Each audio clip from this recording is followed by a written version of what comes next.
Go and open up episode 1. The first phase of motion blur processing is quite simple. It's really just a repeat of slow motion. One truth I learned about motion blur in all my research is that the higher the frame rate you record at, the better your results will be.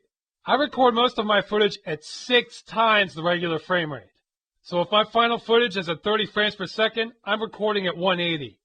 Now that may sound like a lot, and it is, but compared to the ghosting method, you could have to go to 300 or 400 frames per second to have similar results, or 800 or 900 if it's a really fast scene.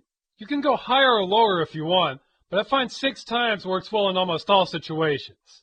Alright, so with that said, let's bring up the console, then type in play demo space demo 3.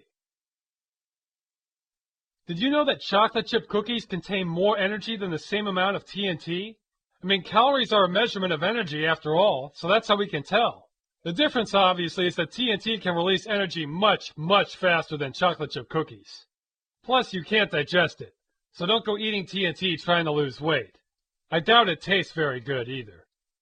Okay, now press Shift F2, then pause again. Then go into drive mode.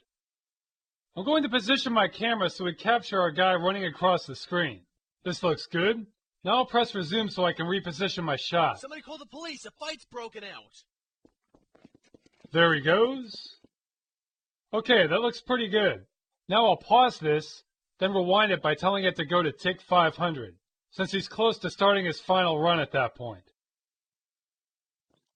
Let's see how close that is. No, it looks like 600 would be better, so I'll skip back to that.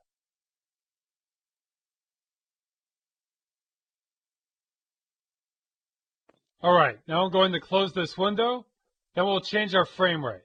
And remember, don't start recording in the middle like this if you want your sound to sync up. Okay, go ahead and bring up the console, now type host_frame rate, then 180. Now start movie, space motion blur, space AVI. Okay, you should definitely pick XVID for this. At 180 frames per second, your hard drive will balloon up at a ridiculous rate using Huffy UV or especially uncompressed.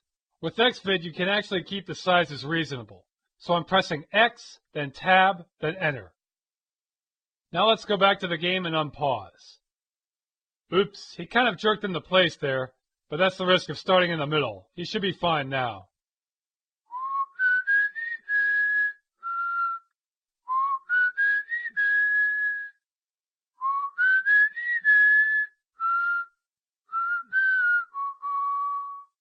Oh, by the way, that's the theme from the movie Chariots of Fire. It's a movie about Olympic runners. It's not bad. Okay, now bring up the console and type End Movie. Alright, that's all you have to do inside the game. The rest is handled by AVI Synth and Virtual Dub. So let's exit this and head over to Windows Explorer.